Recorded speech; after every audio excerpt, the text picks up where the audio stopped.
রব্বুল আলামিন পুরো পৃথিবীর বাদশাহী দান করেছিলেন। জিনেদের উপরও তার রাজত্ব ছিল।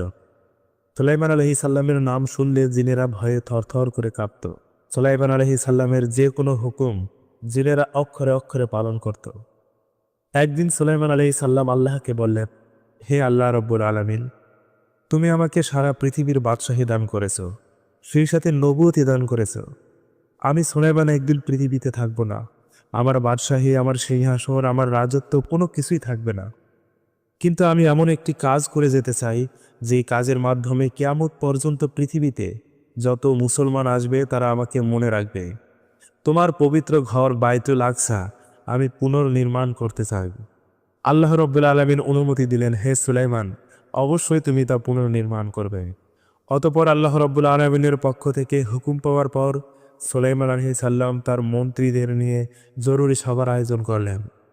সুলাইমান আলাইহিস সালামের মন্ত্রী পরিষদের মধ্যে মানুষদের মধ্যে 350 মন্ত্রী ছিল, জিন জাতির মধ্যে 350 মন্ত্রী ছিল। জিন মন্ত্রীদেরকে সুলাইমান আলাইহিস সালাম বললেন, আমি বাইতুল আকসা পুনর্নির্মাণ করতে চাই। পৃথিবীতে যত জিন রয়েছে সকল জিনকে আমার সামনে উপস্থিত করো। অতঃপর সুলাইমান আলাইহিস সালামের জিন মন্ত্রীগণ বিশাল একটি ময়দানে পৃথিবীর সকল জিনকে সেখানে উপস্থিত করল। সুলাইমান আলাইহিস সালাম সেই জিনদের উদ্দেশ্যে একটি ভাষণ দিলেন, আমি আল্লাহ তাআলার পবিত্র ঘর বাইতুল আকসা পুনর্নির্মাণ করব। এজন্য দামি দামি হীরা, মুক্তা, জহরত এবং দামি দামি পাথর প্রয়োজন। তোমরা সমুদ্রের অতল দেশ থেকে এই দামি দামি হীরা, জহরত এবং মণিমুক্তা ও পাথরগুলো নিয়ে আসবে। সেই দামি দামি পাথর ও জহরত দিয়ে আমি বাইতুল আকসা পুনর্নির্মাণ করব। সুলাইমান আলাইহিস সালামের হুকুম পাওয়া মাত্রই জিনগণ সমুদ্রের তলদেশ থেকে দামি দামি মণিমুক্তা এবং পাথর নিয়ে আসতে শুরু করল।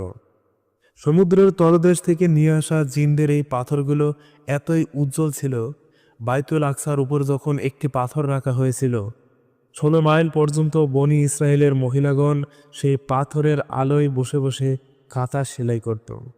অতঃপর সুলাইমান আলাইহিস সালাম জিনদেরকে একটি চিত্র অঙ্কন করে দিলেন। বাইতুল আকসার নকশা এবং ডিজাইন কীরকম হবে জিনদের একটি ধারণা দিয়ে দিলেন।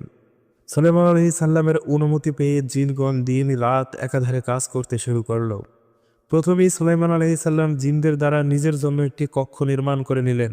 এই কক্ষটি ছিল কাচের তৈরি। সুলাইমান আলাইহিস সালাম সবসময় এই কক্ষে উপস্থিত থাকতেন। জিনগণ বাহির থেকে দেখত ওই যে নবী সুলাইমান সেখানে উপস্থিত রয়েছে, আর তার ভয়ে জিনগণ দিন রাত কাজ করে যেত। সুলাইমান আলাইহিস সালাম যদি এক মুহূর্তের জন্য সে কক্ষের বাইরে যেত, জিনদের চোখের আড়াল হতো, জিনগণ কাজে ফাঁকি দেওয়া শুরু করত। জিন জাতি